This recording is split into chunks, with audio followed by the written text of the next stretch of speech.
Phipps, wonderful burst there, as Sharp takes it on from Michael Hooper, the man with the English father. Phipps again, out to Beale, who's got away from the ruck to serve Cummins. Picked up by Alexander. He's stopped, but England once again defending around their own line. 12 minutes played, and the majority of it at the England end. It's going to be a drop goal attempt. Doesn't look too bad. It looks very good indeed from Berwick Barnes, who can obviously go on both sides. And Australia thoroughly deserve that 3 points. You could argue they deserve a little bit more, but they'll take it. Oh, this is what happens when you've got a guy who's such an adept kicker of a ball at full-back, Berwick Barnes. Hooper straight through. Tom Youngs, I said before, he made a tackle, but he had his head in a bad position. It's in a bad position again. Playing club rugby, you might get away with it, but Hooper just shows him you can't do it there. That's the breach that led to the 3 points for Barnes. Ioane away from one of England's alleged pretty boys, that's what he called them, Chris Ashton. Good hands and good ambition from Australia as Cummins goes again from Ashley Cooper's pass.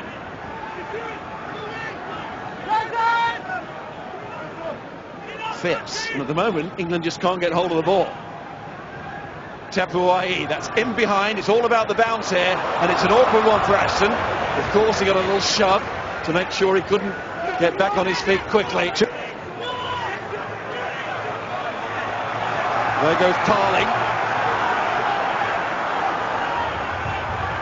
Good comes in at fly half. He did so to such great effect last week. There's Tom Johnson, picked up by Sharples. At last, England have the ball. That's Flood in two hands, looking to release. Get it out the tackle. Kerr. Good again. Tackled by Robinson. There goes Rob Shaw to Marler, the two Harlequins. Another Kerr is on the scene now to pass out to Flood. Inside ball to his clubmate at Leicester, Tuilangi. Ashton leaves it. Where's the injection of power coming from? Maybe Waldron. That was good, almost up to the 22. England look for the slick hands now, but it's behind Sharples from Johnson.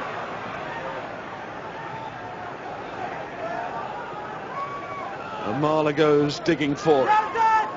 There it is. To Rob Shaw. Kerr. Flood. Ooh, and Pelota now has taken a blow there as Waldron took that ball right on the gain line. It's a tough man, Pelota now, he's not down for nothing. Trying to regain his feet, he's done well. Ashton was the latest England player to have a go. Then it's Rob Shaw off the floor. Here's Tuilangi, 2 tries last week. Such a weapon for England. 7 international tries, this is 15th cap. Good fight, isn't it? On the gain line between both sides here. Rob Shaw, Kerr, Flood. England looking to try and create a crack in the Australian defence. That's Barrett, but the referee's called a halt to it and given the penalty for an obstruction. I think Pelota now is okay. A physio out there, but he bounced up off the canvas. Well, that's really sloppy from Berwick Barnes. That was just showboating there. Now we go back to this interesting play. Tapuai is looking for space. Bottom of your picture, Ashton is deep, as we saw Sharples, but that leaves a bit of a hole, and Danny Kerr, circled there, has a heck of a role to fill, because Ashton is slightly out of position. It's a deft kick. The ball breaks away from him, and suddenly Kerr has to take that ball, or 2 Australians are coming onto it. It's a clever little battle in the midfield kicking game. England's wingers deep, Australia trying to find space on the ground. I think Pelota now is entirely right. And he got that throw wrong. And sometimes it's not just the hooker's fault. We should always make that point. Timing issue between him and a number of other players. Just the only one to blame, but he's reeling a bit, and he's every right to, the way he was dumped on the floor. And Marler down again for England. I don't think that throw was ever straight, and I don't think Polottonau's mind is quite right at the moment. He really did take a bang there. Joe Marler, he's taking one too. Vunipola is waiting to come on if required. Here's Dean. We talked about England having to be much better. Look at the Aussie line. It's offering them the space outside, and good just to go straight to it. If we don't straighten up, it's really easy to bring that touchline up, and we're not going to pose any sort of threat against this Australian defence. Marler stays. It's back on the bike then for Mako. Oh no, he's in a little scrum. Stand up. Stand up, please. Brave boy opposite. Well, actually, it's Davy Wilson, so he's okay. And the bike breathes a sigh of relief. Quite interesting, isn't it, at the moment? England are pulling balls back, looking for space there, but they're a little bit too lateral. Curtly Beale, Ashley Cooper and company are trying to get flatter on the gain line and work out space there. Intriguing. Yet to fully burst alive this match, but as you say, it is intriguing. And adding to the fascination, Australia much better at it than last week at the scrum. England knew they couldn't rely on that area just as well. Here's Barnes to Cummins. Oh, he's got on the outside of Youngs. Steps away. Oh, he looks to use his power as well. He's a big, strong boy, and we saw it there from Cummins, the winger. Then it's Beale into Polottonau. I think he's all right now. Here's Phipps. Oh, but Beale couldn't take it. Flood gets a boot on it. Ashton, oh, if it keeps that in. Well, Ioane was there, but it would have been some sprint. Well, Joe Marler tentatively coming back in there. One against the head for Australia. There's that flat ball we were talking about. England getting caught on the outside there. Nick Cummins very strong, but some lovely rifling pass in there. And Tom Youngs, he got blasted once. He had no chance. He didn't have the pace to keep up with that international wing. Australia like Cummins. Not sure they were going to play Ioane, you know. But of course, Pat McCabe got that neck injury. Well, that didn't go away. And there was a realignment in the back. So at the start of the week, they were not lining up with Ioane in the starting 15. Cummins was there. Well, with Ashley Cooper on the wing. He got the decision. And Flood is going for the up and under. Gary Owen, call it what you will, but it comes out the sky and it takes some catching. And it's Barnes who catches with the attention of Barrett. Beale didn't strike that as well as he could, and it's given Flood a chance of the quick one. Ashton wanted it, Kerr thought it should have gone, and there was a disagreement there. Alex Good outside Chris Ashton, he was there with his hands out pleading as well. It wasn't just Chris Ashton thinking it was on. Strong disagreement. Very good take from Berwick Barnes. It was a decent bomb from Flood. Half a metre too far, but it came down. It broke outside the 22, which put the Aussie fullback under pressure. Young's throws to Parling. Good pickup from Kerr. Ashton's got it now. Kerr again to Flood. Oh, it's a big space. Flood saw it. Tuilangi was trying to get there. If he'd gone left, Tuilangi might have been away. But here's Good again for England. Tackle from Tapuai. And Australia do very well to go through and therefore win the penalty. That was aggressive work at the breakdown. Chance for Tuilangi had the ball gone to him when Flood was through. Very nice attack from England. Ashton's timing was brilliant. That got England over the gain line. Australia were really stretched. They were really stretched. And Flood, trademark, he really hit this on the gain line. And I just wonder if he'd had an extra metre of pace. He's clean through there. As it is, it's a superb tackle by Michael Hooper at full stretch. This is really good. The delivery to Kerr's half volley, but Ashton's come round and he's straight over the gain line. And quick ball for England, and Flood, he's straight in the gain line. That's a brilliant tackle from Hooper. I think maybe it should have gone. I think half a chance. There is so much of Pocock about Hooper. Kerr coming through. The referee is going to decide not straight is the first call. Decision. Tafu Peloton has been a lot better at the scrum, but not at the line out. There is in behind Robbie Deans, the injured David Pocock. He's gone from knee to calf.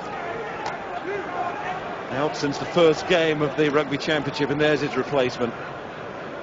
His look-alike. Well, Pocock couldn't have made a better job of that tackle. That was outstanding there from Hooper. Absolutely outstanding. He's had a meteoric rise. He really has in Super Rugby. Kerr had no chance to put that in once the scrum had gone marching towards halfway. His father played for Blackheath. Brought up in Kent, his father. Maidstone to Manly, made that journey, age of 24. Why would you do that? No. Well, family in Manly myself, and every time I go there I'm thinking, let Maidstone. Crunch! Touch! Set! Tap from Waldron. England have got the call there. And now it's Robshaw. Crowd trying to lift the side. Sure, they really need lifting. It's a good test match that is very evenly contested at the moment. And it's going to come down to the small things, the fine lines, and that might be one there as England get the penalty. It's in Flood's range because it's pretty central.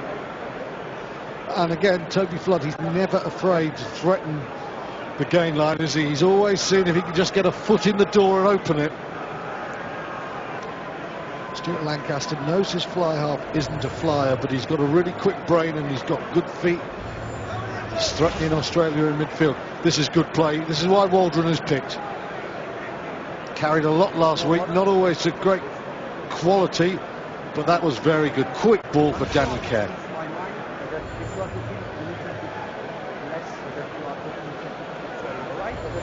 So Waldron carried well last week.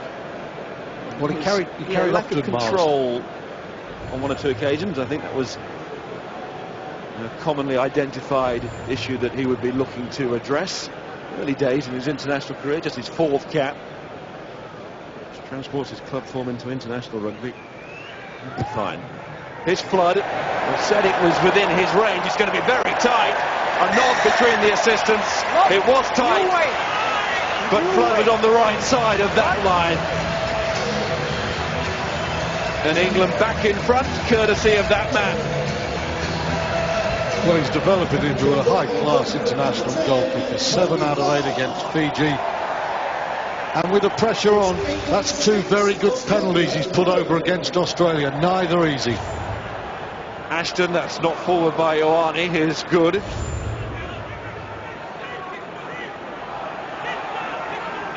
Advantage here. Surely over now, as it was just a knock-on. Oh, good hands there from Robshaw. To Cole. And again from Flood. Tom Palmer. Those long legs of his. The Wasp.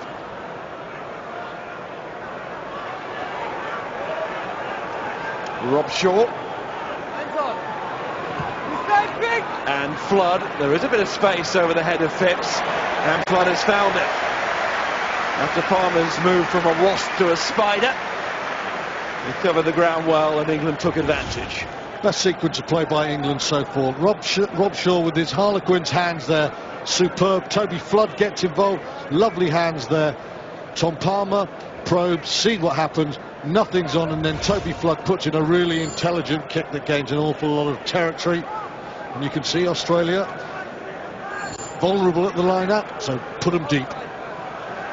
Dan Cole is way downfield, getting some treatment, so England minus their prop is hurtling towards the ruck now, though. Here he comes, into screen. Tapuai to Good.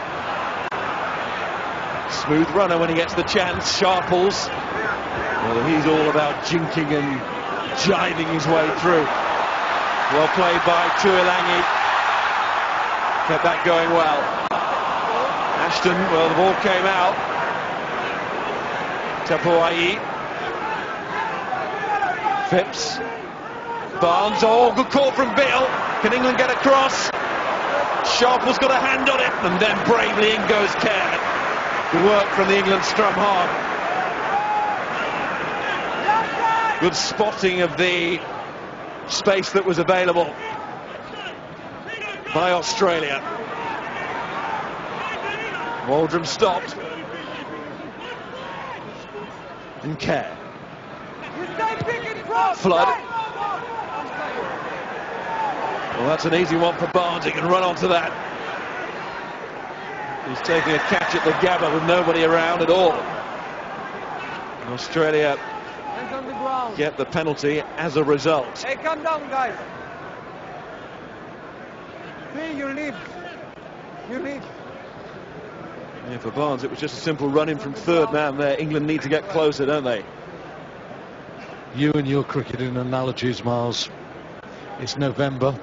It's not as wet as they said, but it's not cricket season. Though Bangladesh did very well against West Indies. Anyway, back to the rugby. They lost, but they scored 556. Berwick Barnes, lovely chip. Beale coming on, but again there's space, and it takes a superb piece of reading again by that man, Danny Kerr. A lot of depth. The ball breaks beyond Sharples. Who's there again? Danny Kerr. His sweeping work is superb at the moment. Australia are looking for that square. Oh, better from Pelota now, because it's gone all the way through to Hooper, who suddenly had the line in front of him. Tapuai to Phipps. His service has been good. It's a pressure situation when you replace someone as good as Will Genia. It's coming this way now with Beale and Tapuai, and that's how to pass along a gain line. The invitation is all there to run onto it, and Alexander back in the side over his injury and loving it. And Australia are back on the England line. Once more, one more drive. I think that was Dennis going in. Now it's Phipps. Now it's Pelota now. Palmer with the tackle. England need to make some more. Phipps once more. Is that the loss of control? They went backwards. Picked up by Hooper. England need to get stuck in again. And Australia driving. Ramon Point looking. Phipps wants it back. And we'll have to wait for the scrum, but also a check just in case One goal. to the video official. Seemed to indicate it. I think Australia had a chance there. White line fever, and the ball got slowed down. England did very well, but there was a time when they had a lot of men on the right-hand side. We're going to go to the video referee. Yes or no? There was nothing body language-wise from the Wallabies to suggest they thought they'd scored. Nothing. There was no cry of yes sir either on the referee's microphone. That's a boot that's going down, not a ball. Thought that moment Australia could have let that ball go. England was stretched. They're not stretched there. That's a scrum cap, not a ball, belonging to Waldrum. Alexander's got it, we know that. He's got the ball, but you can see whether he's got a try or not. Oh, there it is. Oh, hang on. That is worth looking at again. There's the ball. Where's the line? Now we see it. But where is the line? How can we possibly judge that from there in relation to the line? Can we find an angle that shows where the line is? Good body position. He's putting it down, is Alexander. It's where he's putting it. It's not been held up in the air. That has gone on the ground. But where? Right now, we're guessing that that ball has hit the line. No angle suggests anything more than there is a guess at the moment. The ball goes down, but it's so hard to see whether it's hit the line from there. And it was a straight yes or no, the question. Then no, it must be, surely. as the answer from Jim Yule. Thank you. The crowd wants a quick call now, No try. and it is no try. But it was well worth looking. Definitely, definitely. Good use of technology, even if it did take a little bit of time, but there's no hurry. It's a test match to be played and won. Now, England have repelled Australia once, but Australia need to get this scrummage game going. They will be worried that, as so often happened in the championship, in our summer, the Aussies get a lot of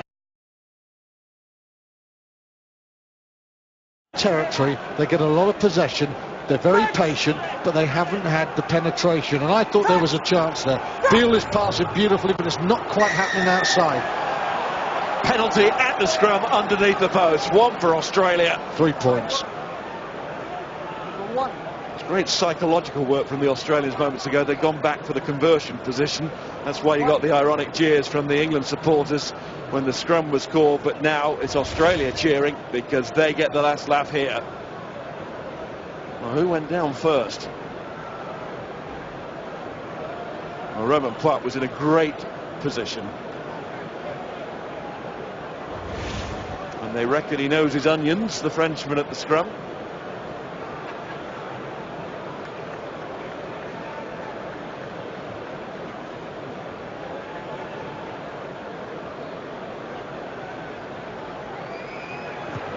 Barnes, and we are level. Well, in terms of possession and territory, Australia deserve it. In terms of some of their passing game, they've been sharp. They've almost outflanked England. Well, you can see the arm goes there. Bang, far side, left hand, near side for running, quite spot on. And it goes back to what Dean was pointing out about Alexander's work and the way it drives straight, and Marler has got an issue there.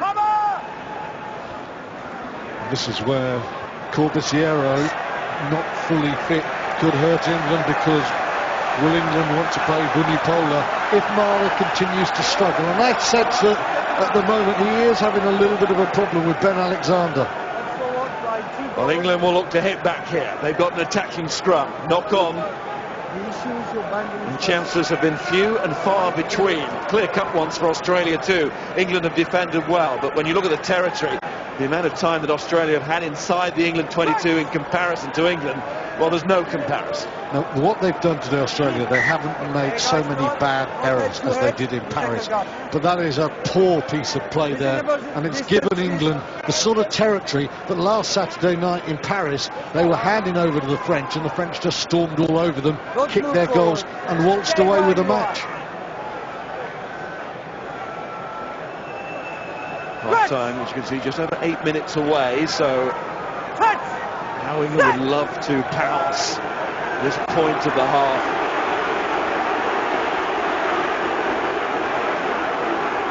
And it's Waldron and Flood and Tuilangi. Tackled well by Beale. Took Ashley Cooper to be on hand as well to help out. Normally does with Tuilangi. 2 required. There's Rob Shaw. In goes Youngs. Kerr to Flood. Here comes Tuilangi again. England's go-to man. Ashton waits patiently on this side. Palmer nearly drops it. Backwards the call. Robshaw quickly away to Marler. Johnson was there as well. Marler's placed it. And once more, as Robshaw goes back in, Australia are almost through there with their drive. England have suffered before at the ruck, but that time Australia have gone through, but they've failed to stay on their feet. Before they were very much on their feet, but flopping over. England penalty in front now. Quite aggressive at the breakdown, Australia. They'll be very upset with that. I don't care about that. It's your ruck fault. beforehand. Once again, Hooper's tackling technique was so fast, and what he was doing was driving England backwards, and then Australia give a soft penalty away. Ben Alexander, he's trying to get the old end possession sort of over the ball, and his men just drive him into an offside position, into a ceiling position, and quite right. For Australia, no tries in their last 2 games, just 2 in their last 4. They've rather dried up on the try front. And they'll be annoyed that they haven't crossed the line, but they'll be a lot happier than they were in Paris last Saturday night, approaching half-time. But England can retake the lead, which they do. It's about the seizing of the moment in this match now, isn't it? So finely balanced. It's a boxing match at the moment, and neither side is really trying to throw the big one. It's the current state of heavyweight boxing. There's no sort of all-black sense of a piece of possession and then striking. Both teams getting the ball, keeping the ball, probing. But there's no great penetration right now. Ashton and Good, both now at the same club, of course. Ashton having joined Saracens from Northampton. Always helps in the back three, that kind of relationship. It's not such a good kick. No, from Kerr to Barnes and then Veal. Here goes Phipps, who continues his excellent work in this first half, and he's created the overlap.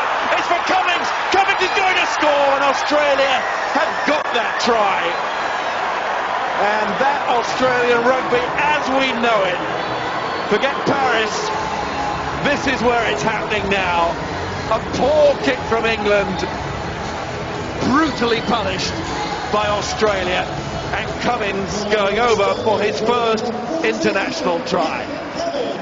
Well, Cummings and Phipps may not be the biggest names in Australian rugby, but when you get these Wallabies space, they're going to hurt you. That's a terrible kick from Danny Kerr. We talked about some good kicks earlier. Phipps finds the gap. It's a superb pass there to Cummings. Ball under the right arm, finishes really well, but Kerr gives the Wallabies the counter opportunity. Well timed there. And Cummings never going to be stopped there. Just pulls in that half a metre just to check Waldron to make sure England can't get across.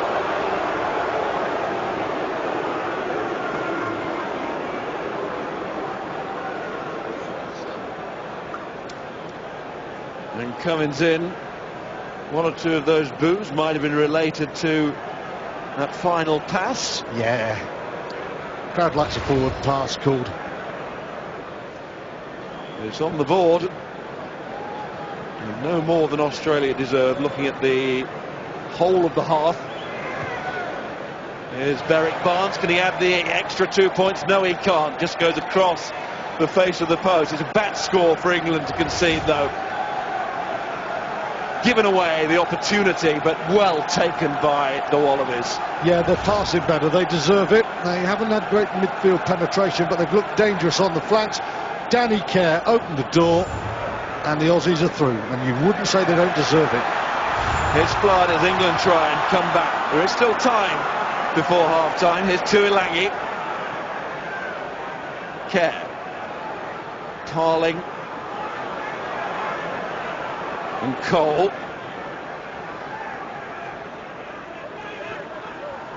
Flood pulls that back. Good as well. And then try one of their moves. Bringing in Sharples.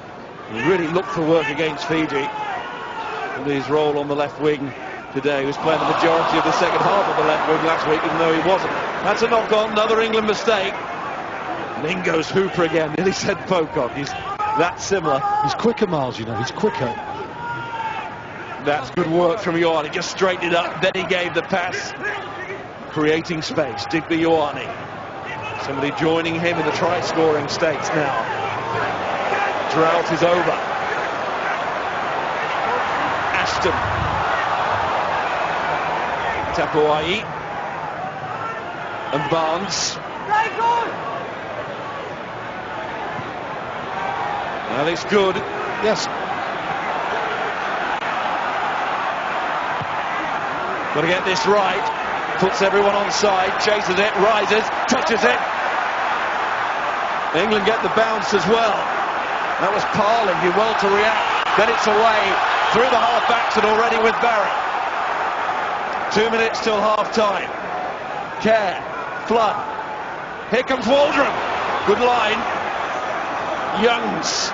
But England under pressure because the Australian tackling is way up from where Fiji were last week. But it's a penalty for England. looks for the quick tap. England are looking for the try. Johnson, Barrett, on he goes. Tuilagi, driving for the corner. Did he get there? Seemed to have another go. Maybe he wasn't convinced by the first one. Manu Tuilagi. It was, of course, a very kickable penalty to put England in the lead before half-time. But England went for more. Kerr, we said before, he sets the tempo, the conductor. And has he created a piece here for Tuilagi again? We shall see. Well, he's going to get the ball down. We just need to see if he's on the touchline. I think the try's hit there. Brilliant play from Danny Kerr. Any part of the ball will do, but it has to be that first one. That's not there. It doesn't roll. Is it an Australian hand then that gets there? I think Manu Tuilagi comes up a millimetre short, and then is it Phipps? What's Phipps' right hand now? This doesn't get there, or does it? Oof. But the secondary touch, I think, is Phipps touching down, so it has to be now. This is a try, or I think it's no score at all. But hang on, Tuilagi's placed it short of the line, then Phipps has played it. If he's not grounded it... No, I think that Phipps does it. Does he? He grounds it now, there. See, Phipps is in front of him. Was it on the line there? Yeah, he is. OK. Sure, we've had some close ones in this first half, haven't we? I agree with you, that's not there. I don't think that's a try. I think it is, Miles. Oh, is it? Yeah, I think the ball just, it topples forward. Not at the moment. What's the top of the ball? Now, I think that hits it there.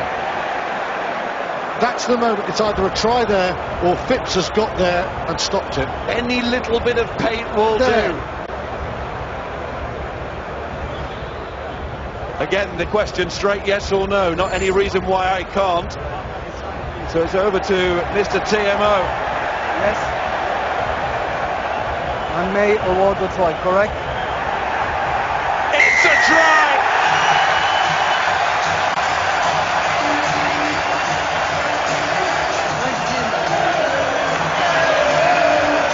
Well, Danny Kerr was the man who gave Australia the chance to get the first try of the game with a very poor box kick, but he redeemed himself a couple of minutes later with a really good decision to go quickly. Could have gone for the 3 points, he doesn't. England's passing is very good there, and this is a strong finish. Phipps does ever so well. Curtly Beale is down injured. Good hands from Johnson. Barrett involved there. That's a fine finish from Tuilagi. He's allowed to place it. It has to be in one movement, and he just got it on that line, we think. Or more importantly, the television match official thinks Flood wide with the conversion, so neither Barnes or Flood able to convert the two tries that we've seen in this exciting spell just before half-time. Cummins and now Tuilagi. This is a well-taken try. Super play from Brad Barrett there. Tuilagi so strong, just gets in there. And Australia, they'll be a little bit distraught going into half-time. They have the lead, they've taken control, and England get the perfect antidote going in. It's tight, it's too hard to call. England have the lead, but the Aussies are in a different mood to how they were in Paris Saturday night. Yes, it has been a game of mood swings, certainly that last 10 minutes. And it is beautifully set up for this second half. Manu Tuilagi again scores for England, can't stop scoring. Stuart Lancaster goes to deliver a very important talk at half-time. England back in front by 3.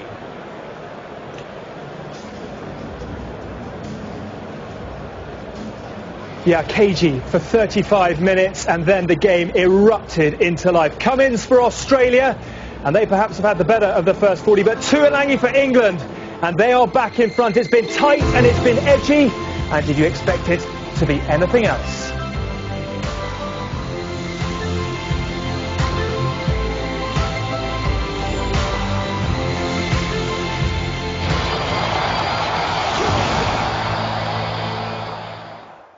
It's time for business. QBE sponsors the QBE Internationals on Sky Sports.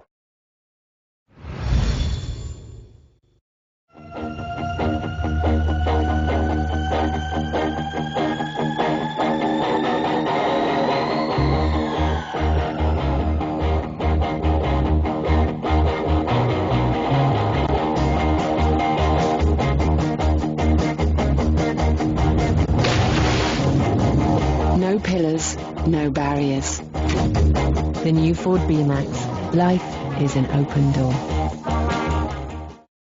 Happy birthday! Let's take a picture. Come on, just one smile.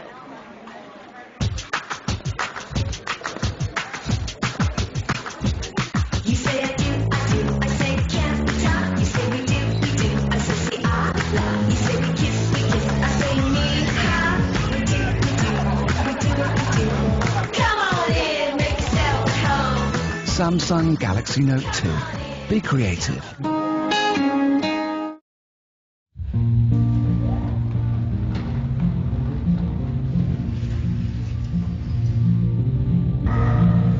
Walking down that old country lane, drops of rain call upon the ones who call your name. Will I see you again? And please just come on back home to me, so I'm not all alone.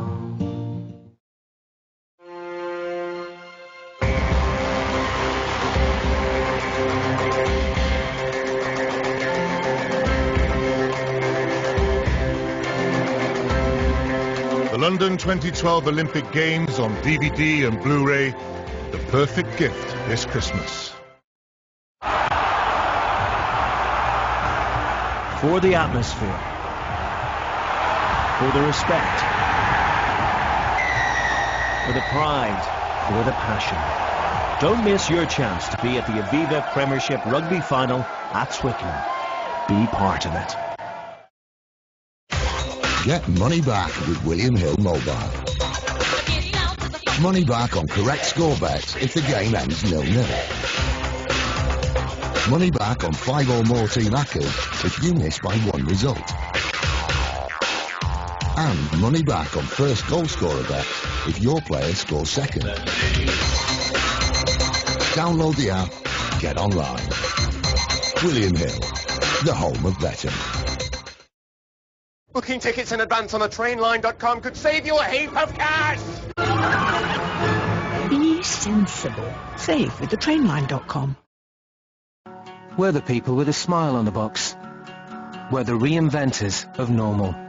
So when we bring you the new Kindle Fire HD, you should know that normal is going to change again.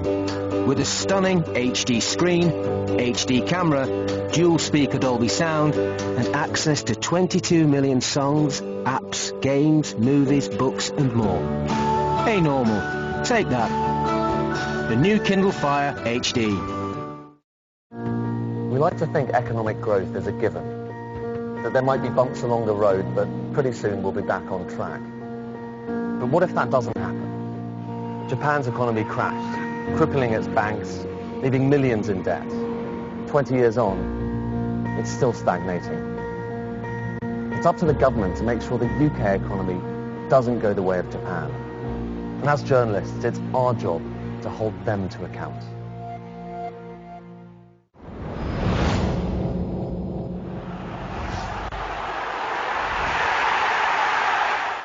It's time for business. QBE sponsors the QBE Internationals on Sky Sports.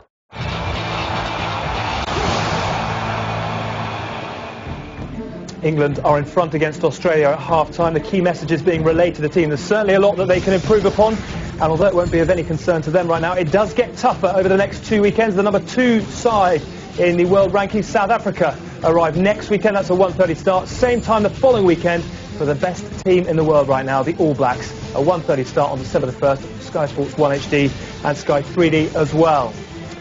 So a quick check on where we stand at half-time. Right on the stroke of it, Manu Tuilagi has put England in front by 3. That after Nick Cummins had pushed the Wallabies into the lead But I have to say at the moment, England not getting not going well up front. Certainly they were expecting to dominate in the scrums. That has not come about. And also perhaps they're playing a little bit within themselves. What have you made of the first half? Well, the score does not reflect the game, and I think England have been very fortunate to get an end try. And if I was Lancaster, I'd be having a few pretty heavy words in there because they're just not playing quick enough to unsettle Australia. What Australia are good at is defending set pieces when you're playing slowly. And suddenly, there was no quick line-outs. There's a couple of turnover balls where you have to play quick against Australia to get a chance.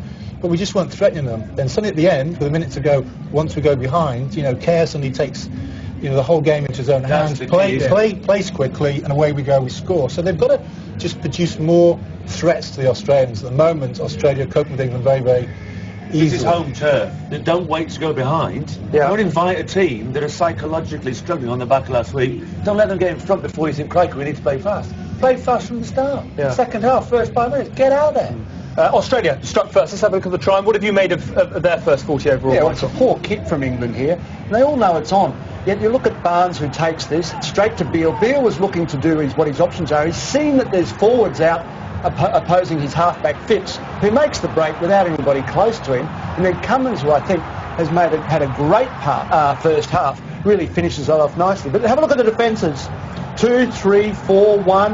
I mean, where are the chasers there? It was a poor kick, yes, but there should be a better chase and better organised there.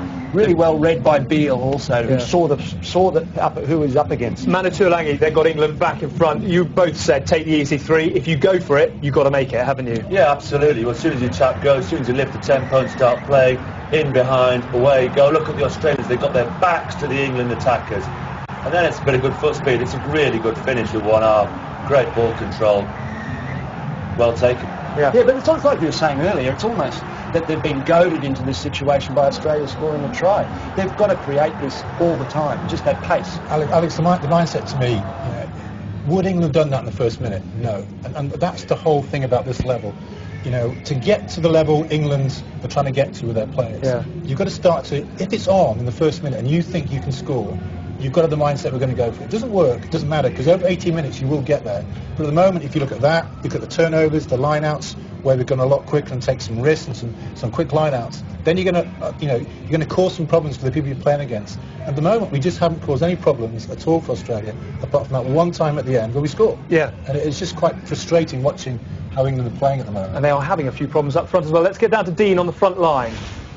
Oh, the one area that we thought England would get some traction, it would be scrum time, and they're not having it all the way, and two things have changed. Return of Ben Alexander makes a huge difference, and we've got to remember this is their second week under the new calls, and there's a massive improvement. And we just see from the overhead here, the first thing is just Cole gets in a great position on the hit, but Palotta now separates Tom Youngs from him, and once you've isolated Coles, that allows Robinson to really go to work on him. This is a turnover ball. England would expect to be able to clear their decks. Cole in all sorts of pressure. Now this is about the new calls. Ben Alexander, watch the line. It's all about getting across. He's way ahead of Marler. Marler's hand has to concede and go down, and a crucial 3 points. So in a gain of fine margins, potentially the scrum could be going to Australia at the moment. Certainly looks that way. England with room for improvement, I think it's fair to say. The good news, though, is that although they're not playing that well, they are in front. And as Clive said a little bit earlier on, it's the kind of day when the win, perhaps, is more important than the performance. At the moment, England are in front, but the Wallabies are right in their wing mirrors.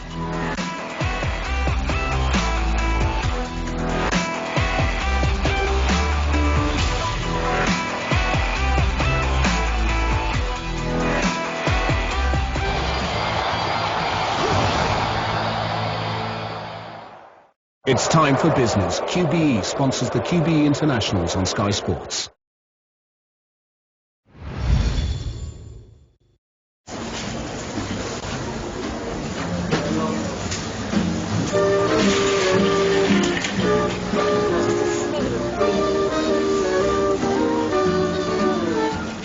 The weather is frightening, the thunder and lightning seem to be having their way. But as far as I'm concerned, it's a lovely day. A man must have principles. and must live and dine by these principles. He must never ever strike up a conversation about anything other than sport during sport. Shh, Kevin. He should know the right tool for the job, and the right tool is always the most powerful.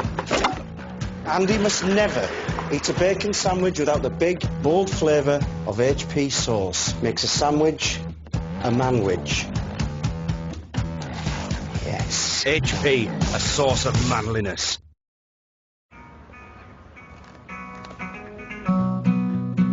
You do need a bank account. What you might not know is you don't need a bank. As a building society, Nationwide is owned by and run for the benefit of our members, not shareholders. Switch today. Nationwide. On your side.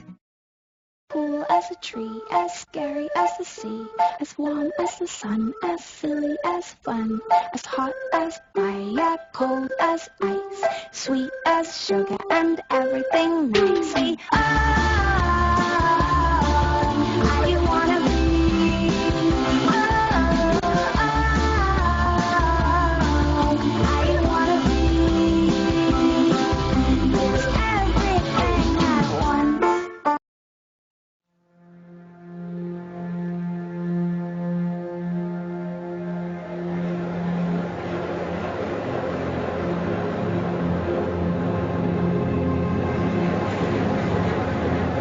You don't need to be blessed with talent.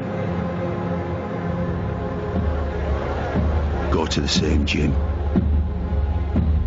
Or be the guy that knows the guy. You just need to be you. You're our priority. O2 customers can get the last tickets to England versus South Africa. Text England to 2020.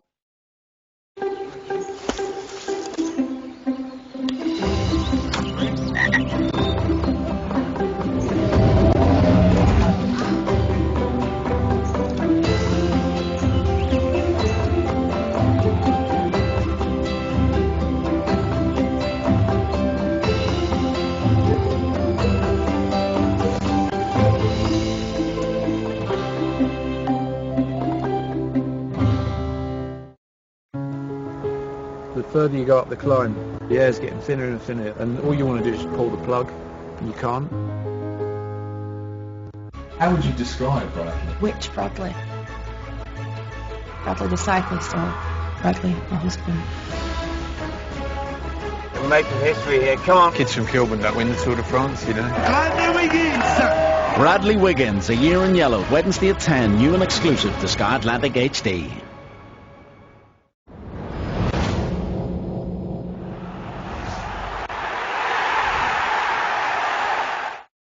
It's time for business. QBE sponsors the QBE Internationals on Sky Sports.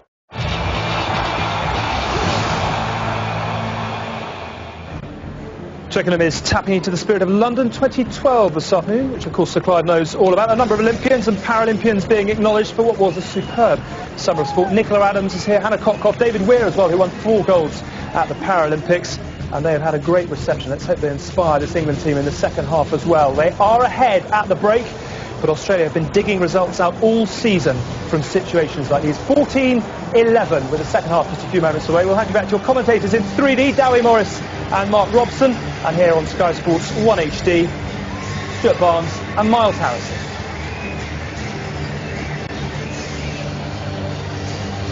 And here they come, and all the debates around us, spectators tapping us on the shoulder, saying what it all was, a try or not, first one, this one, some debate about that. I still think that's a forward pass, you don't. I think he pulls it backwards. It's the old position of the wrist. I give it the benefit of the doubt, but you don't think that's a try, and I do. Not there, but there. So suddenly my glass is half empty and yours is half full. What has happened? I'm disallowing tries and you're giving them. But it's consistent in both cases. It hasn't really affected the scoreline. One of us could be right. And the bottom line is, it's still fairly even, and both sides have 40 minutes to sort it all out and to make it the emphatic win that they so desire. You can see there, Stephen Moore is on for Australia, with Tatafu Palota now leaving the field. He got a nasty knock in that first half, so Moore comes on. What a replacement to be able to bring on. 74 caps now, Australia's most capped hooker, overtaking Jeremy Paul in Paris last week. So that's the one change made by both teams at half-time. He sense this is going to be a really important start to the second half, a chance for either side to set the tone, with it being so much in the balance this match. There's Good. He finds his touch. There's Stephen Moore. That's the change. Let's hear from Graham Simmons, who's touchline for us. Graham. Miles, I managed to get a quick word with Stuart Lancaster as he came out of the tunnel. Said, what have you been talking about at half-time? He said the main area was accuracy at the breakdown. From the Australian point of view, the switch at hooker, bringing on Stephen Moore, that's not an injury, that is tactical. Tactical switch. Back to you. Well, Stephen Moore is an outstanding hooker. He's a very powerful carrier in the loose, as is Pilotta now. Two high-quality hookers the Wallabies possess. And at 7-2 these days, with Hooper now on the scene. Here goes Cummins, who's added to the Australian armoury in the back line. He's made a very impressive start to his international career. There's Beale's pass into midfield. Challenges the gain line always, doesn't he, Beale? Really does. And Barnes with a little chip through there, picked up by Adam Ashley Cooper. Phipps to Nathan Sharp, had his game face on all week, really hurting after Paris. Ashley Cooper again.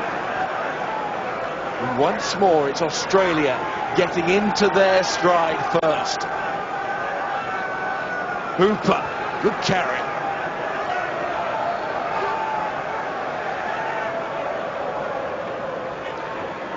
There's Moore.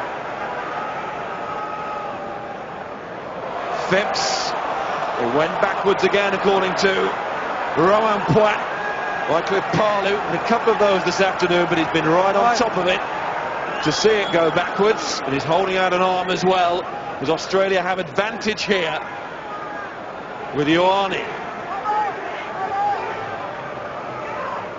So at the very least, they're going to level, surely, at 14 apiece. 5. Quickly.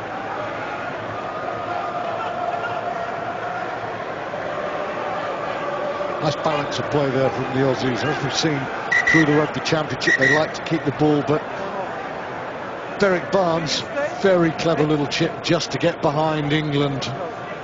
A little stab of a ball. No, I'm talking. All right? I blew my whistle. Thanks, guys.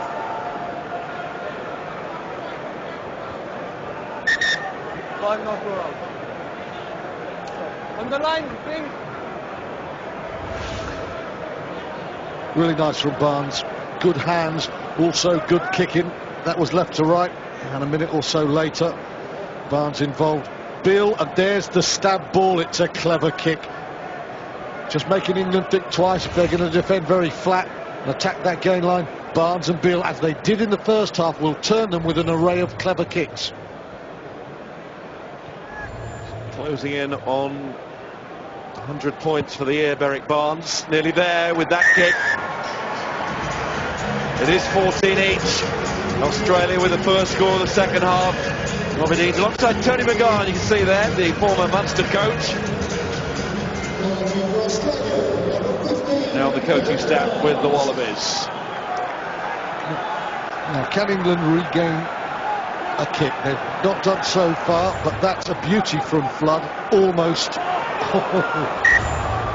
Gave them every chance, and then we had a bit of Olympic volleyball. We saw some of the medalists at half-time. Well, they have got it back. England have been going quite long, and Parlew and Ioane have had a little bit of time, and they've got out of the corner.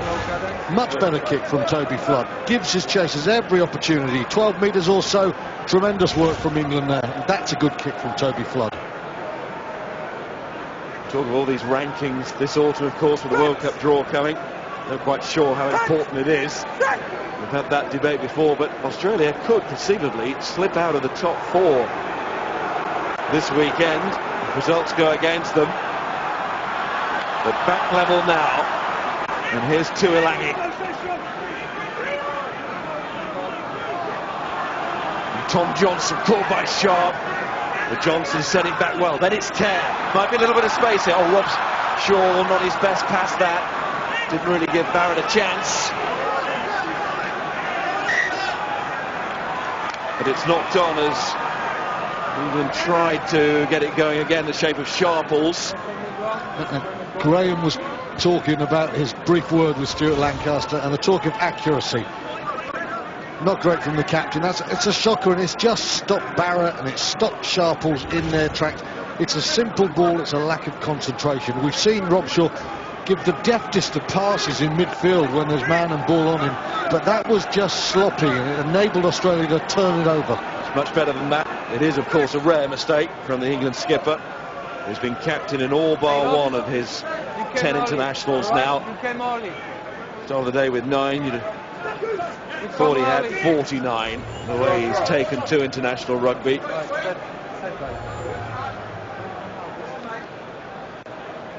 Indeed, a rare mistake from him.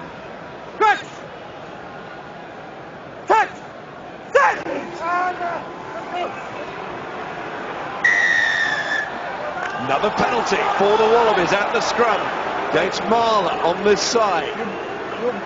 Clean your face. Not bang. Ben Alexander enjoying himself. Not quite Alexander the Great yet, but he's having a promising afternoon. Not bang. 1. Thank you. Good for England not getting the platform that they would have hoped for in that department. The Wallabies not the first to be mugged in Paris by a French pack.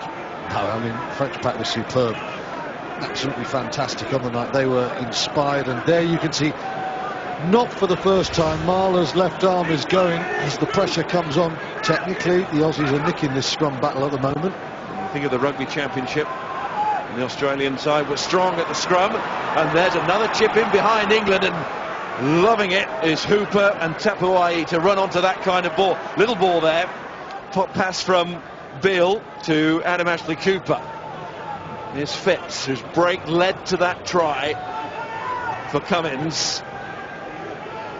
And he's bounced back very well to the scrum half, Nick Phipps. Lovely kick from Kirtley Beale to just put Australia in this offensive position, wasn't it? Fantastic.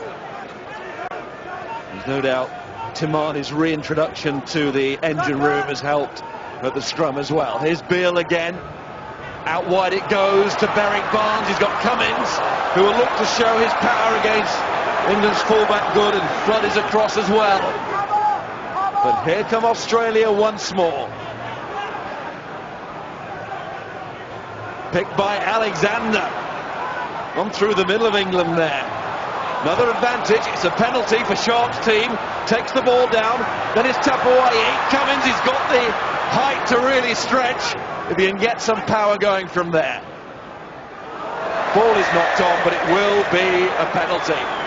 And these are happening very close to the England line. I know what Monsieur Poit is thinking.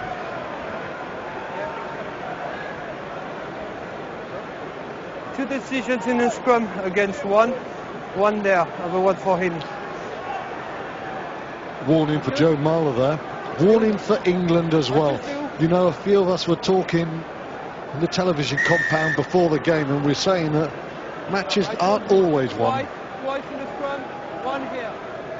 Yep. Just talking there to Nathan Sharp. We're just saying, people saying it's always the cliche, it's always won by the team that gets the most ball. And we said, well, England probably won't win this with a minority. Australia definitely will if they get the majority.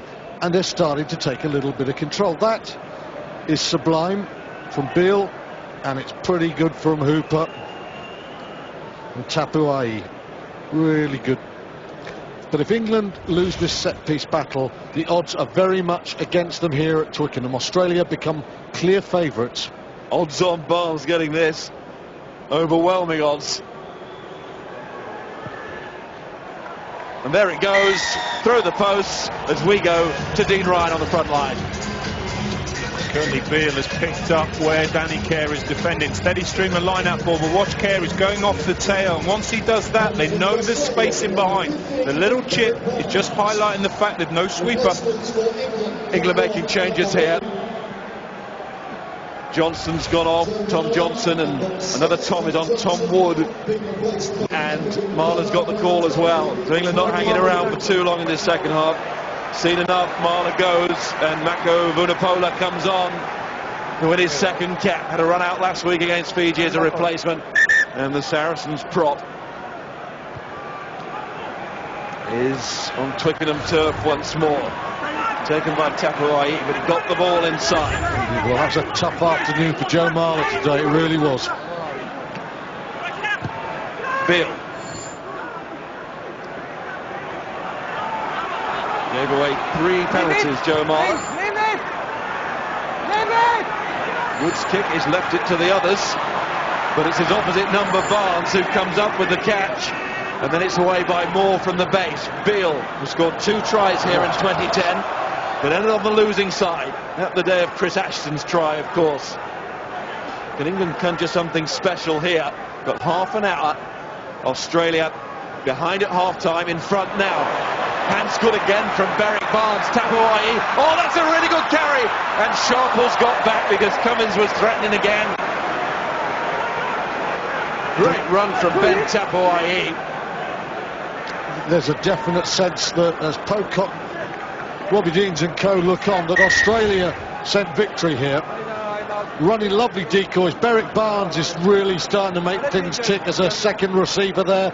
And Charlie Sharples just gets the right hand there. That's why it's Australia ball. Well, it's not, because it's been given to England. It's a wrong call. That's why we had mystified looks from the Australian manager. That is a bad call. Sharples touched that. Shocking.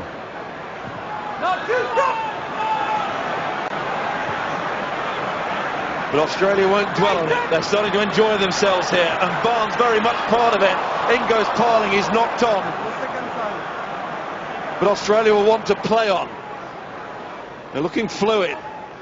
Here's Adam Ashley Cooper again. They're killing England with their kicking game. They are tearing England to pieces behind the defensive line. And also they're passing under pressure. That is starting to shine through now as well. Here's Beale and Barnes, and you mentioned those 2 names. They're right at the forefront of both of those things, the kicking and the passing, which is precise. At the moment, too accurate for England. It's another penalty, and it's all Australia. Just huffing and puffing a bit at the moment. You can see the Wallabies with 75% of the possession, but unlike the first half, they're really looking as if they're pressing as well. They are causing England problems at the moment, and next 10 minutes of this international, England have got to make sure they're still in this coming to the last 20. They can't afford much more. Again, a loose kick from England. Again, a very clever kick from Berwick Barnes. Great vision, great technique. And a knock on there from Jeff Parling.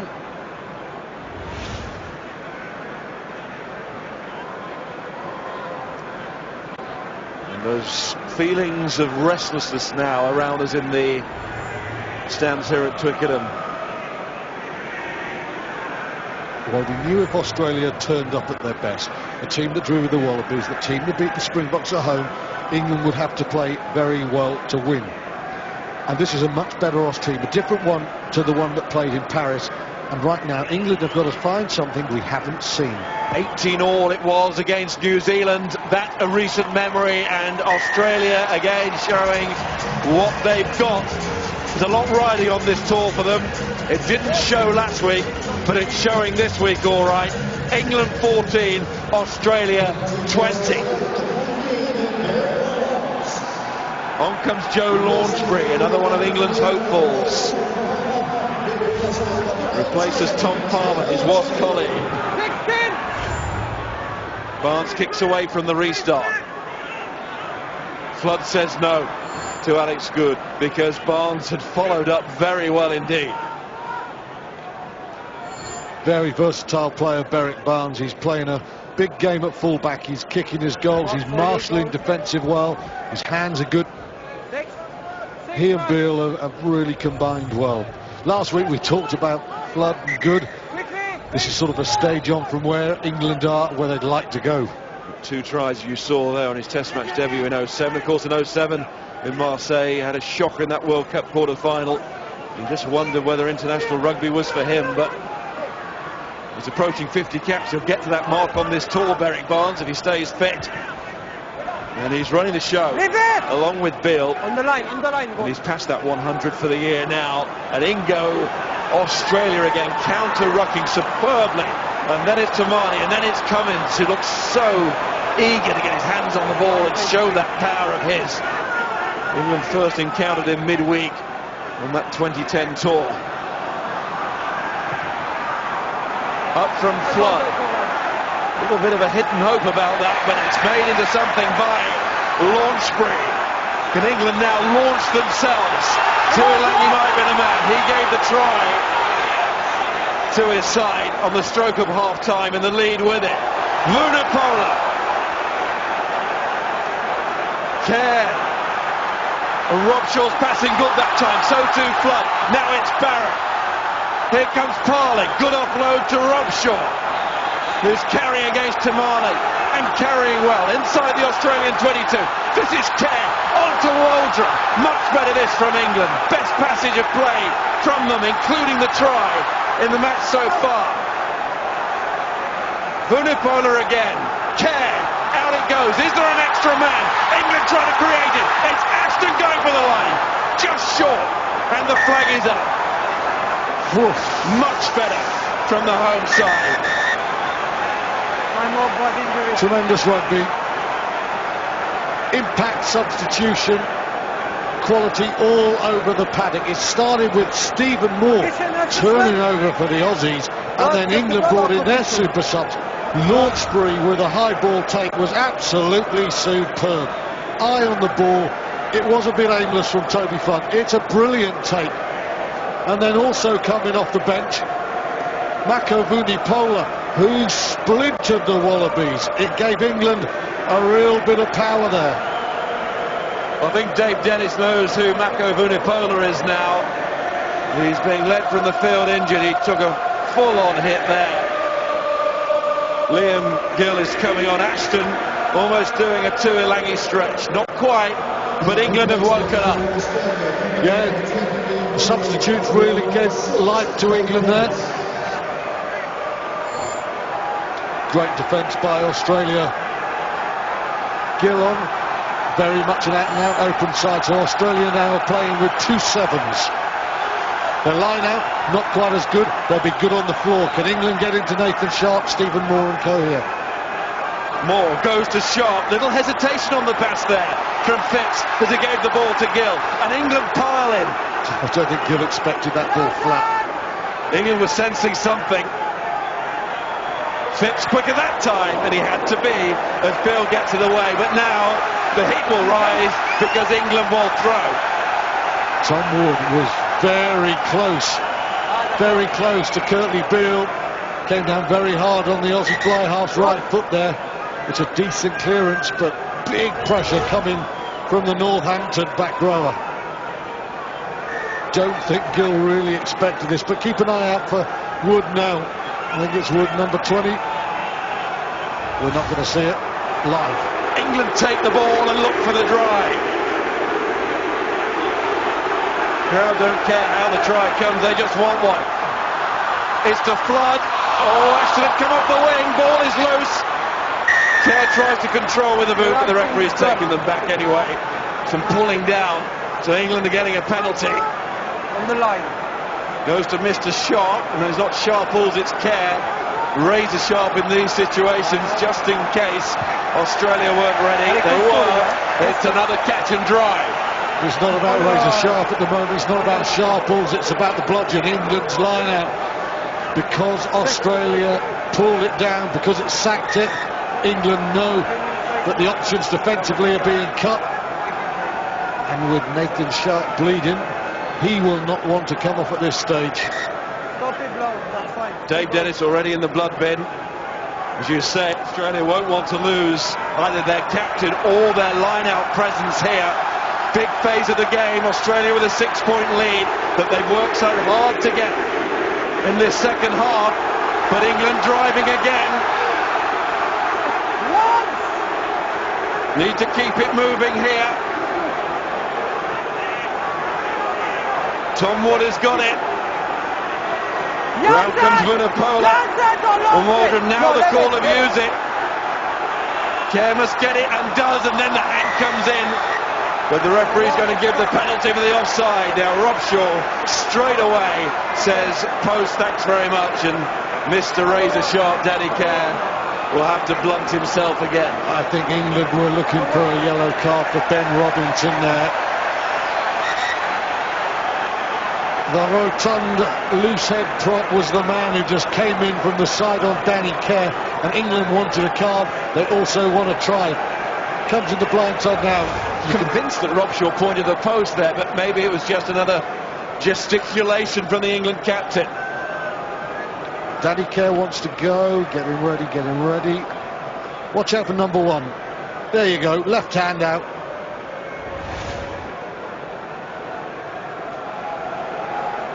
Or whatever, England are going for it here. Well, they're getting the ball, now they've got to do something with it. They are not trying to cut their way through the Wallaby defence, they're trying to smash their way over. Swinglow starts as England go to an old favourite route, catch and drive. Before we get the benefit of hindsight, is this the right call?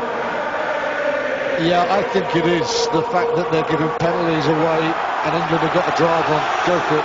Let's see. Parling takes. Australia drive back, but England have got it. Waldron the number 8, but it's come out now, has it? There's a lot of backslapping. Waldron took it on. Did he get it down before that ball came loose? Try yes or no, please. That's on. Second time England face the trial by TMO. Oh, the forearm's in the way there. Is there any downward pressure? That looks to me like it's just falling away from the forearm. Tough call. Let's see from this angle. Trying to get the pressure on the ball, on the floor. No, that's not a try. He's lost it. He's lost it. It's away. And for once we're going to agree today. And that has to be said. That's a chance. It's going to hit the line, but the ball has gone out of his hand and it hits the ground and he's not touching it. It's a big miss for England, if that's what the final call is. If you watch now, he goes to plant it, that's gone. It's just faded off. It's only a millimetre, but it's a millimetre away, and a millimetre might as well be 10 metres. No try. We assume. Having turned down the kick, the 3 points, with a lot of time to go. Thanks, Jimmy. Time back on. It's the right call. And for once today, there's some certainty about it. It's not necessarily the right call just because you and I agree with it. I don't know, today Twickenham, tomorrow the world. Yeah, who knows, Miles? You're a megalomaniac. Now, England, Vunipola, big impact on the loose. Can he get the England scrum going? Oh, the ball's come through the back.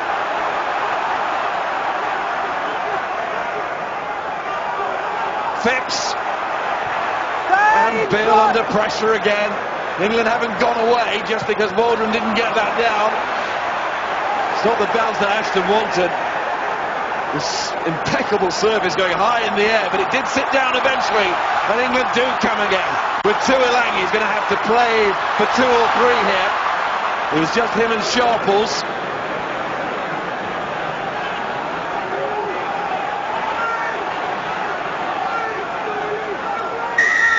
Long flash for the referee, and that didn't come back quickly enough. Australia have got their penalty, and they have survived this rather intense period. Well, Adam Ashley Cooper, he is such a bonus to any side when he defends that 13 channel. He's a big, strong guy. And when you want to attack the breakdown, if you've got a centre with his power getting in, watch this now. Tackle, he's out, that's brilliant. He's just got away. There's air between him and the tackled man. He's back over the top. Top-class defensive work from Adam Ashley-Cooper.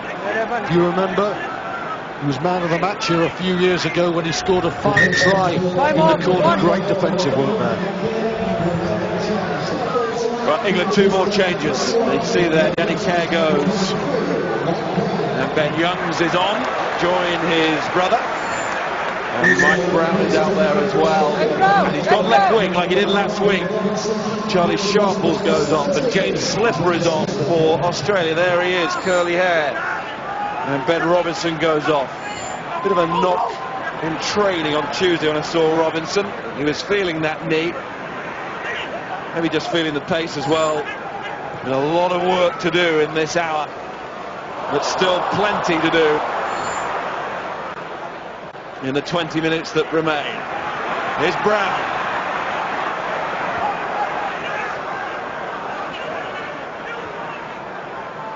Ben Youngs.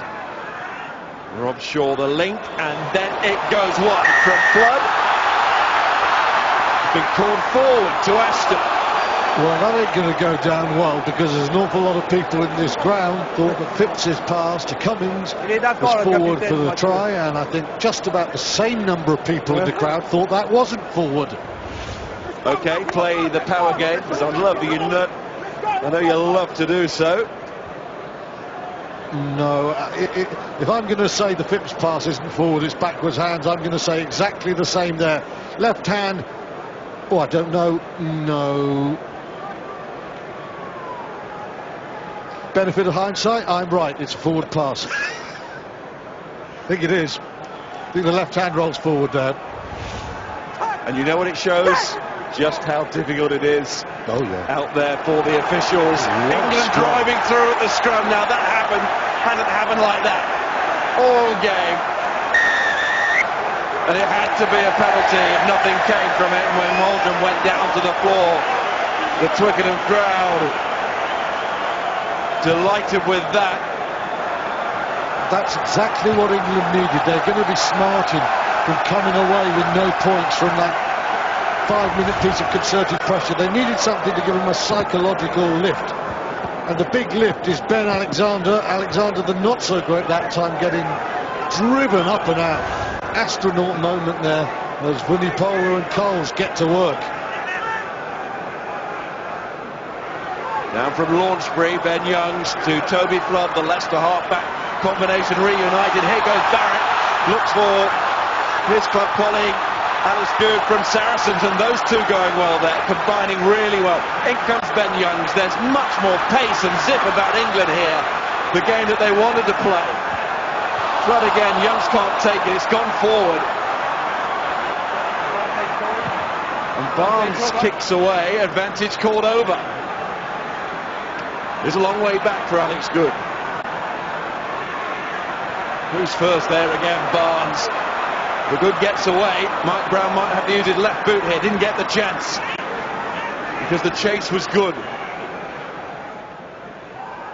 But through there goes Tom Wood to Rob Shaw. Tried to offload. And it's lost forward. England showing ambition, but they need to show precision as well. Boys in the studio said they started too slow. They're trying to finish with a fair old sail behind them at the moment, but England attacking, and once again for a third or fourth time Toby Flood, credit for attacking the gain line, but it's almost as if Australia are saying come into it, no way through, and thereafter it's pressure. And Ben Youngs never in control of it. That's about the third time Flood's run into a gap and he has been swallowed.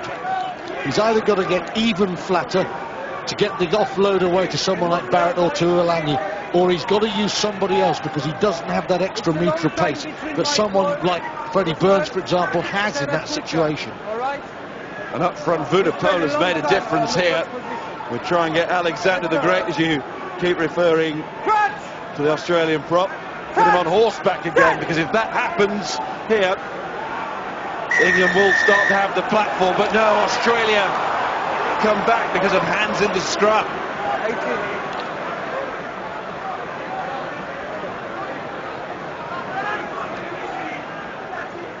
irritated there. Dan Cole. Hands in a scrum is the thing. It always takes you back to that Fiji game when Alex Good took in the position as the scrum half. It was fed straight and Tom Youngs forgot to feed it this time. Well, we can't see it because the collapse of England jerseys there has just blocked us off to what happened there.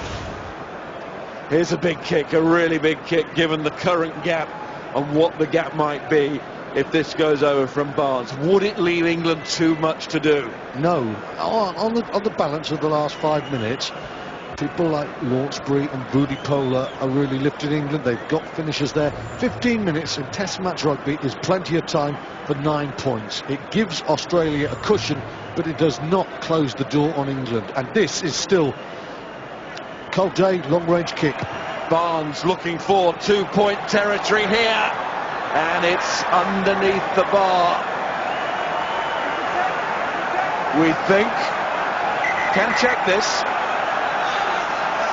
It's the act of scoring or not. Was it Nigel Owens shouting, "We need to check"? Well, if there's any doubt, it should be checked. I think no. But you want to check. All right. Jim, why are the crowd booing?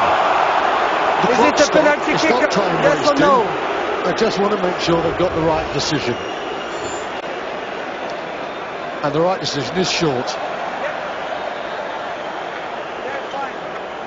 Check once more, but I agree with you. We'll stop doing this. It is underneath the bar.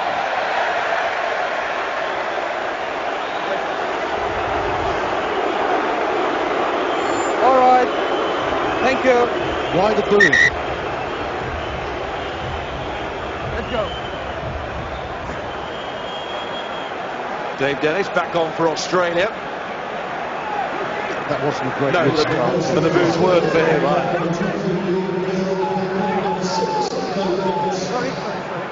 Here's more. Phipps. Bill. It's a challenging step that he has, doesn't he? Threatens to go either way. Then it was a good carry from Timani. Bill again. Hooper. Ioane's been a little bit quiet. Oh, interception maybe for Ashton, who too has been a bit quiet. Not so Tuolangi.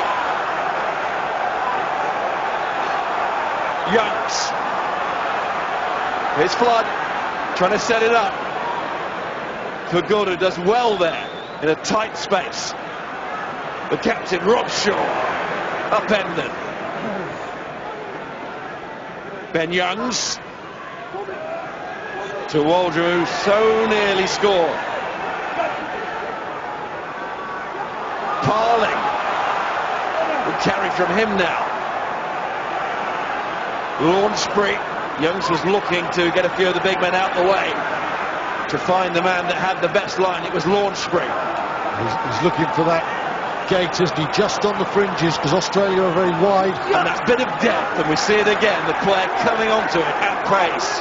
Change of plan from England 4 times. The penalty. It's a penalty now for England. Oh, and they're tapping again, turning down another 3-point chance.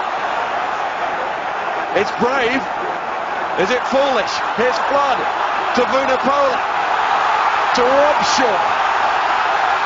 Tuolangi scored in the first half when Kerr went. Can England finish again? Youngs. Oh, that's a great line. That was Waldron. This is Youngs again. Here comes Mike Brown. Good defence from Australia and their captain. And Beale right in there as well. It's been turned over. That is terrific defence. And England now will rue, surely, that they didn't take the penalty kick. Ricky Palu there. That's brilliant play. Off his feet too. Ben Youngs, of course. Those of you who watch the Heineken Cup will remember that he decided to tap and go against Toulouse in a crucial moment during the Heineken Cup. He's gone again there. But then, I guess England will say, and Danny Kerr did it in the first half, and we got 5 points instead of 3. but it's the fact it came on the back of the decision to go for the corner in this half as well, when Waldrum didn't quite get the ball down. Youngs, well, this is not a Youngs or a Leicester thing. Today it's been, as you say, an England thing. Kerr going first half, Youngs second. Well, the bottom line is they've got 5 points from the quick tap and go, but from ignoring 2 in the second half that were reasonable kickable, they probably lost 6. So the deficit's against them. Probably 9 points to 5 lost. On comes Drew Mitchell. Scored here 7 years ago. 61st cap today.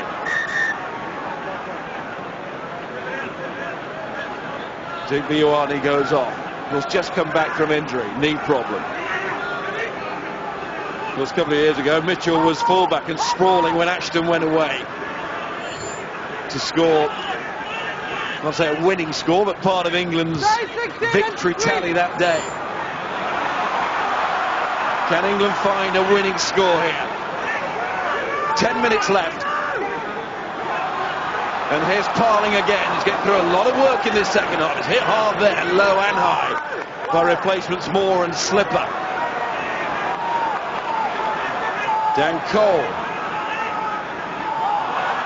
Out of Young's hands. Is it pulled out or did he drop it? Referee says he dropped it. Decision-making of England made the right ones today. But quick chat with Clive. Clive, England tapping and going, is that bold and brave or is it naive? Are they in a learning curve like some of your younger teams were in their early years? I think it goes back to 22 minutes to go, Stuart, when they weren't kicking for goal and they went for the line outs. You know, to me, if you're going to tap and go, it's got to be on a quick ball. So arguably Ben was right then, but really to not take the points with 22 minutes to go when you had those line out penalties, that's when you set the scene. Now they've just got to play catch up all the time. So personally, I think they should have been kicking for goal 22 minutes ago and just bridging that score. Still time to sort it, but it's getting tougher by the minute. I think it's also worth saying, totally agree with Clive there, but teams do learn from their errors, and Stuart Lancaster will say this is a young team and you have learning curves. We all remember Wembley and Wales stopping England winning the Grand Slam, and a lot of people, like I spoke to Mike Catt 2 weeks ago, and he said had it not been for the awful loss at Murrayfield, had it not been for a loss to Ireland, had it not been for Wembley, had we not learned those lessons, England wouldn't have won the World Cup. Just listen to the ref here. I know this is your first run, but it wasn't an excuse. All right? Keep it up, and hit up on the engagement. All right? Too many resetted twice for your side. All right? Yeah, we're going to keep it up. And you make mention of Mike Catt, just to go back to that point. Nobody has played more games for England against Australia, but of course, like any international player, Catt was not the player he was at the start of his career that he became at the end of his career. 12 appearances against Australia. It is experience, and England are trying to gain it. 319 caps they possess today in comparison to Australia's 754 before the start of the match. They were the totals. It's a big difference. But England not looking for excuses. They're the home team. They're looking for results. And in front of another sellout crowd here at Twickenham, they need to start to deliver. They know that. Yeah, and you know, if you look at the number of times people tap and go as opposed to looking for the 3 point, you get the odd tries we saw in the first half, but the statistics are overwhelmingly in favour of taking the 3 points. Test match rugby is about posting more points on the board. So I understand what they're doing and I understand the formative stage, but if you're looking to win, I guess what's being said quite in the quiet of our studio box is probably the right thing. It's definitely the right thing. Brown takes on Cummins, but Cummins has proved himself to be strong, very strong. England get a penalty. And Flood rushing in to make sure that the call here is for maximum territory. Now, my mind goes back to that Dan Luger score all those years ago when England saved themselves that day. Not quite at the start of an era. Clive Wood would have been in charge 2 or 3 years. But England have 8 minutes to find that dramatic late one here. Over a decade on. They are getting the territorial grip. Lordsbury's come on and done really well. Waldron to Brown.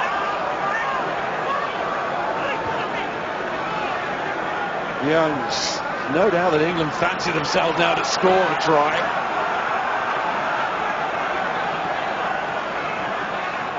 Flood. But Australia still fancy their defence to keep England out. And at the moment, that is winning the day. Launchbury to Parley. New combination at lock for England. Flood, good. Oh, well taken by Waldron. Did very well there to haul that one in. Flood again. Launchbury again. Tremendous. Support arrives. He's been tremendous since he's come on. Really has, the young lad. Good. To Wood. Then Australia see England out again. It's rock solid, isn't it, for the Wallabies? Rock solid. Well, you've got to remember, they're coming out of the Rugby Championship, where they played against the All Blacks on 3 occasions. Played against the quickest, most fluid, most intelligent attack in the world, and they're not finding this hard. Lordsbury's trying to smash the door down, but they've got it bolted at the moment. Last time the Wallabies played the All Blacks, 8 in all, no tries. Owen Farrell's on. Sarri's swap. Brad Barrett going off. There goes Barrett. Real rock for England in defence, Barrett. Farrell try and unlock the opposition. His replacement, David Pace, born in Darwin. Played for Queensland Schoolboys. 4th England cap. Coming into the squad this autumn because of injury, of course, to Dylan Hartley. That's why Tom Youngs has been promoted. Another big scrum for the loose head replacement, Vunipola.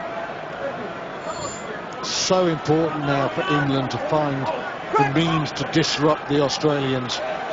Phipps and Beale have had a pretty decent ride today. Now that's a good scrum, isn't it? England up quickly. Tom Wood, the man. But then his hands in the ruck.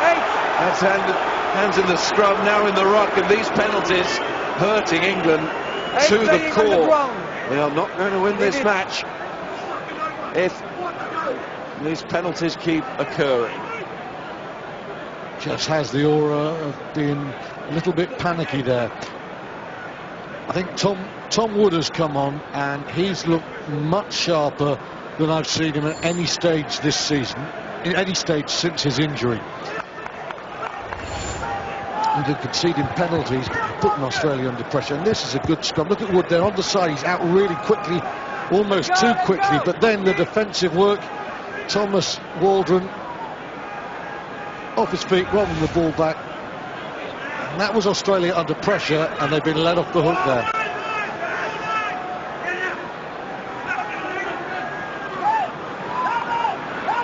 Beale and round. Tapuai kicks.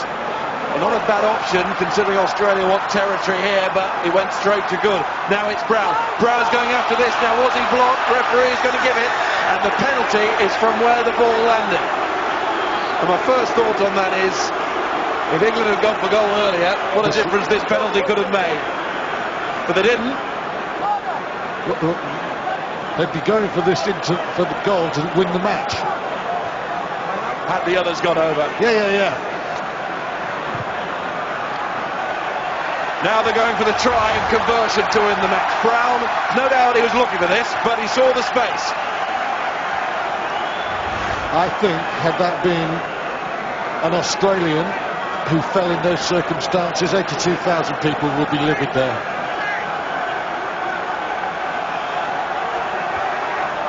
Yeah, I think Brown bought it. Could cost Australia dear. In front of the ball carrier. Launchbury had the ball, he had men in front, blocking Australia off. Another penalty. And nothing to show for their efforts in this second half. Came close. Close is not good enough against this Australian defence. Back comes Liam Gill. Second time we've seen him. And this is a really frustrating one for England, because to get detached, to block off like that, elementary stuff really, especially at this stage of the game. Well, England need 7 points here. They are ticking towards something terrifying. South Africa and New Zealand ahead. If they lose to Australia, regarded as the most vulnerable of the big three, 2 very tough weeks are ahead. Through comes Wood again. Oh, and in went Ben Youngs as well. So knock on, its advantage. And Beale kicks away. And England need to get their hands on that ball as quickly as they can and set this line out as quickly as they can. Now, was Wood staying bound? Ball still in the scrum? No, he wasn't. No, I don't. And it's a fingertip bind as well, and that is not legal. No, I don't think he was bound, you know, on the previous occasion when Waldron was penalised. He's coming off and he's getting away with it at the moment. Goes to Launchbury. Now it's Brown. Brown stepping. He's done some great things here for Harlequins. There's David Pace. Here's Ben Youngs. Rob Shaw. Under 3 minutes. Remember, England scored just before half-time. Here's Farrell. And the man who did score then, Manu Tuilangi, drops it. And with that, has England's chance for victory gone? That's just not good enough. That's not good enough there. Tuilangi loses the ball, but if you watch the pass there from Owen Farrell, he's fizzed that at ankle height there. That's asking way too much. Okay, he takes that and goes off his feet. That is not a difficult pass, and it's an opportunity gone. The accuracy of England's distribution has been substandard today, and they've got 1:50 to go, and if they don't come up with a miracle, they have got South Africa and then New Zealand.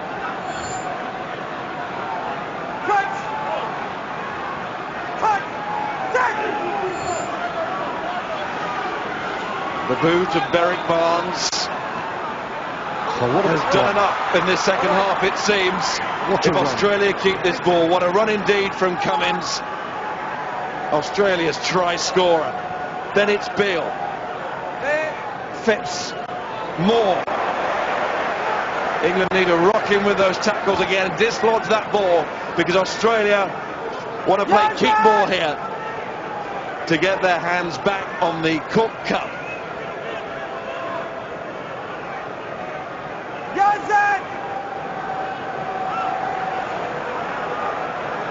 Stephen Moore again. There's no need to rush this as far as Australia are concerned. Can Rob Shaw rip it back? If there's any form of sealing off, the referee will act, but it's England who are driven, not quite to distraction, but to give the penalty away. Game, set and match for the Wallabies. An outstanding effort from the forwards. They have really answered all the questions about their scrummaging, but in the loose, Michael Hooper stepped in for captain David Pocock, and he has been brilliant, and he is my QBE man of the match. The Aussies have unearthed an absolute gem again. George Smith, David Pocock, Michael Hooper. It's a line, a litany of outstanding open sides. He's my man of the match, and I mentioned as well for Barnes, Phipps and Beale, who really run show very well. And some of the crowd started to drift away. Here is Hooper, the man with the English father, uncle, grandparents, here to see him today.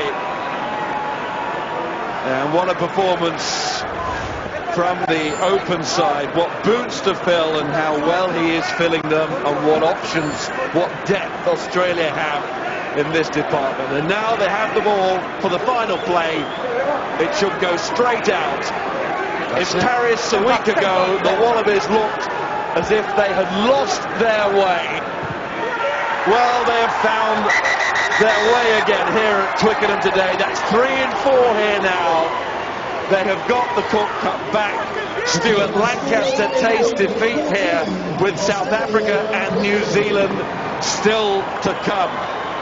England, well, perhaps there was a way out of this in this second half, but they turned down the kicks at goal. In the end, the difference is 6 points. But Australia did turn it around. They should not have been doubted, and those that did should know better. Well, we have to say now, in England's last 4 games against the big three, 3 losses to South Africa and Australia and 1 draw. The optimism based upon results against average European teams in last week's Six Nations looks a long way away. There was almost a naive optimism about England, and suddenly the questions are all there to be answered again. Lancaster and his management will have to make changes for the next game.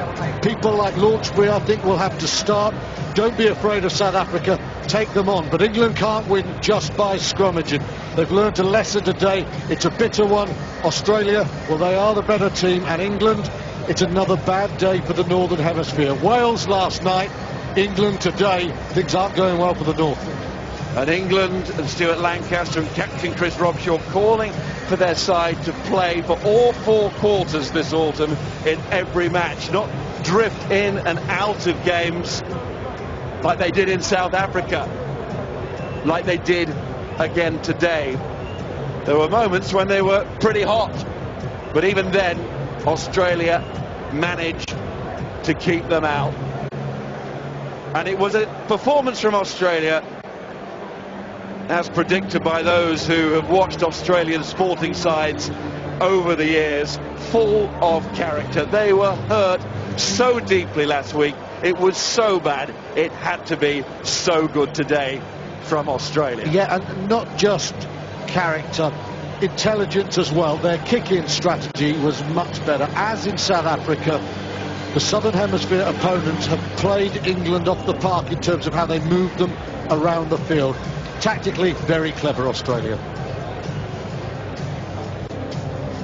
And Australia now move on to play Italy in Florence and Wales in Cardiff, and their tour is well and truly back on track.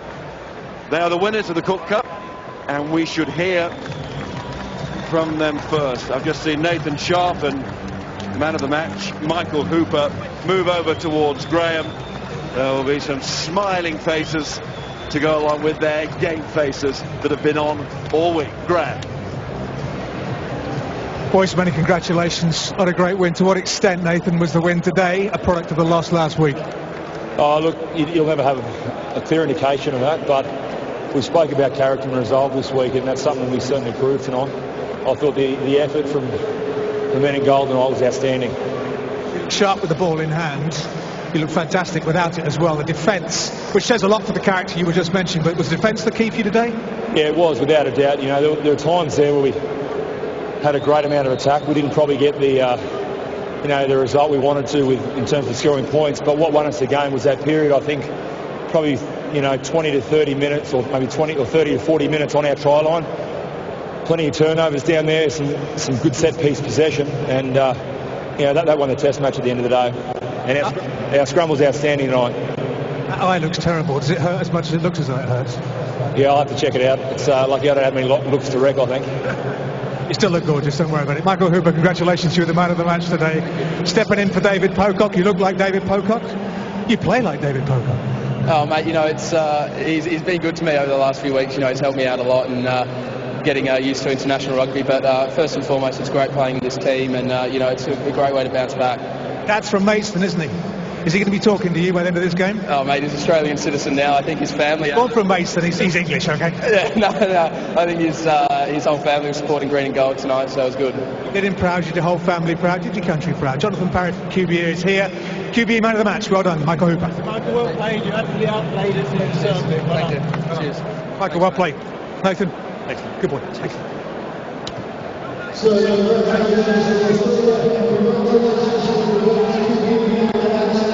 Chris, commiserations. Be loud. Would you concede that the better team win this game? Potentially, yeah. I mean, we weren't clinical enough today. I mean, we had some great chances. We squandered a couple of points, knocked one on over the line, I think, and we need to be clinical. And when you play the best teams like we did today, if you get one chance, you've got to take it. And unfortunately, we didn't quite do that today. You're struggling at times there to get your hands on the ball. When you played with tempo, you looked good. But how difficult was it to find the tempo today? Yeah, it was. It's very difficult, and credit to them. They attacked well from everywhere, and we were expecting that, expected the unexpected. I mean, all credit goes to them. They played well. They came here and did a job and attacked well. We need to go away, look at our game, and think where we lost points. You're damned if you do and you're damned if you don't with these penalties close to the line. I mean, you ran one in the first half. Manu scored in the corner. You ran them in the second half, it didn't come off. In hindsight, would you have done it differently? Yeah, I mean, that's a decision myself and the other game leaders have to look at and think, if we take the points, is it another scoreline at the end of the day? And I mean, it's one of those, like you said, we score a try once, and unfortunately we get turned over another time, and you need to make sure that if you do go, you come away with points. South Africa and New Zealand to come with next, Chris. In many ways, is that good? I mean, is it good that you've got something of that calibre coming down the corner, or would you rather not? No, I mean, they're the teams you want to play. I mean, the support here today was absolutely fantastic, and we want to come back next week and put on another great show. And of course, after going down there in the summer, we want to prove a couple of people wrong and hopefully get one back on them. Chin up, Chris. Thanks for talking to us.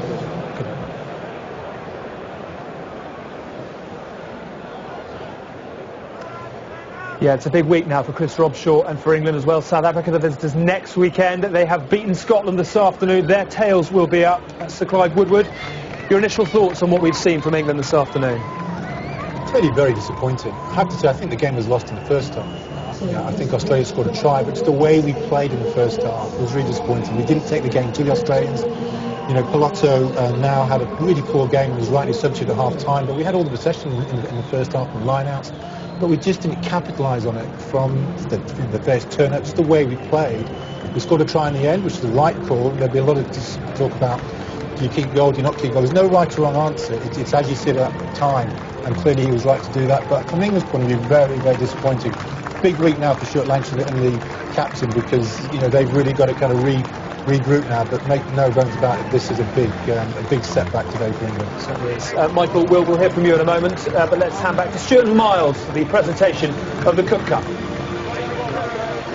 Thank you, Alex. Here come Australia then, and those smiles have well and truly broken out. For England, same old words, isn't it? Precision, clinical decision-making, but alongside all of that, inexperience, and that experience will come. It's been a hard lesson today, though. Just one thing going away from Twickenham, Miles, it's a reminder what is around the corner next June. This team have come to Twickenham and beaten a confident England team. In June, they will be hoping that the likes of Genia is back, Dave Horwell is back, that O'Connor is back, that Cooper's got his head together. If anyone thought the Lions were going to go to Australia and kick sand in Australian face, think again. Yes, you never write an Australian team off. You never rule out an Australian team from bouncing straight back. Last week they were hitting the lows in Paris, but this is a high today. And right up in the sky, big tall Nathan Sharp is going to raise that Cook Cup high again as Australia win at Twickenham, and Sharp on his farewell tour will go out on a high.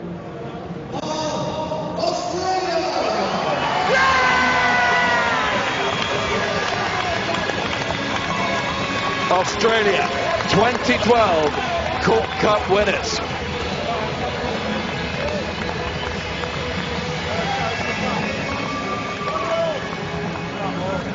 Yeah, full credit to Australia this afternoon. They have been doing it all season, digging out victories from adversity, and they have done it once again.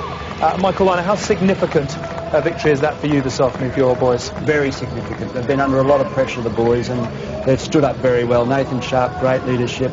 But, you know, there's only one try again, and that same debate will go on back in Australia about only one try. I don't care how many we won by. It was England at Twickenham, backs to the wall, and Australia came out and performed very well. The much talked about scrum wasn't an issue with Australia. In fact, it went really well. And I just feel that Australia played it smart. They were very smart out there. Chip kicks and grubbers in behind. They saw that weakness, so they didn't change that. They just kept going with that and really made a difference against England, because England couldn't change things, and they didn't change things. Australia did. And I just feel that they, under a lot of pressure, they came out and played very, very well. Very proud for and very happy for Nathan and all the boys. Absolutely. I'm sure there are many Australians who agree with you wholeheartedly. They have got the job done this afternoon. Lots more reaction and analysis to come from here at Twickenham, but it has been an afternoon of contrasting emotions. The ecstasy for Australia, the agony for England, and we'll hopefully be hearing from Stuart Lancaster in a few moments' time.